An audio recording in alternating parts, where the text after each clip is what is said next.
এখন আমি আপনাদের ভগবদ্গীতার 2য় অধ্যায় পড়ে শোনাব। সঞ্জয় উবাচ তম তথা কৃপয়া আবিষ্টম অশ্রুপূর্ণ আকুলিক্ষণম বিষীদন্তম ইদম বাক্যম উবাচ মধুসূদন। এর অর্থ হলো, সঞ্জয় বললেন অর্জুনকে, এইভাবে অনুতপ্ত, ব্যাকুল এবং অশ্রুসিক্ত দেখে কৃপায় আবিষ্ট হয়ে মধুসূদন শ্রীকৃষ্ণ বন্ধুভাবে অতি মিষ্টি স্বরে এই কথাগুলি বললেন।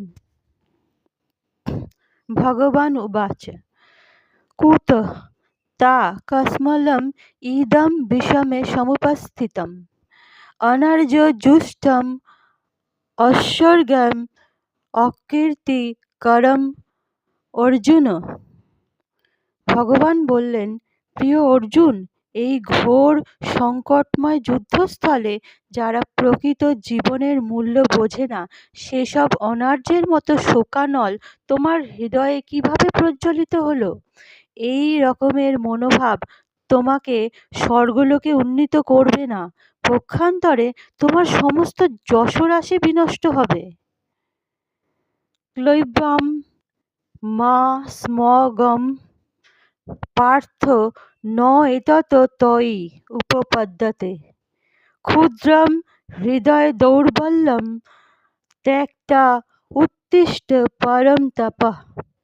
হে পার্থ, এই অসম্মানজনক ক্লীবর্তের বশবর্তী হয়ো না।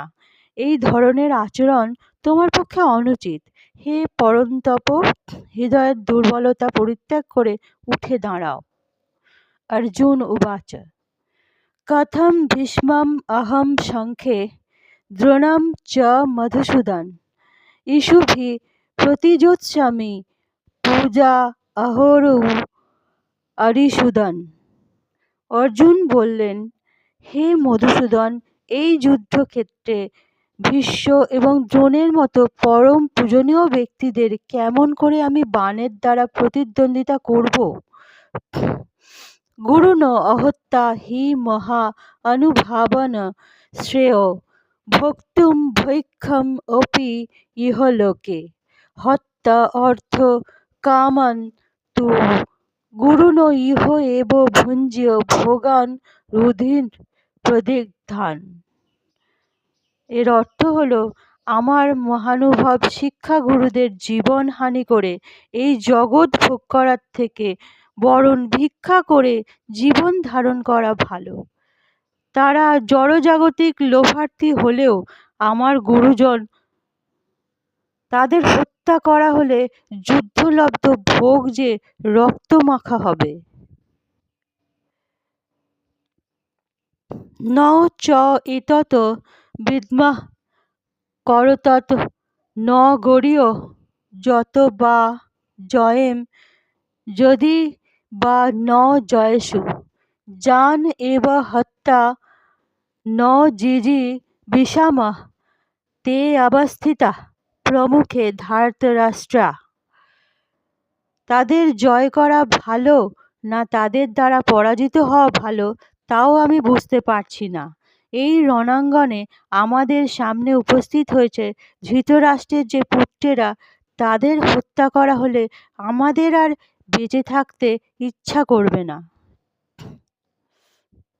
কার্পণ্য দোষ উপহত স্বভাব পৃচ্ছামি তাম ধর্ম সম্মূঢ়চেতা যৎশ্রেয় সাৎ নিশ্চিতম ব্রূহি তৎ মে শিষ্য তে অহম সাধিমাম তাম প্রপন্নম।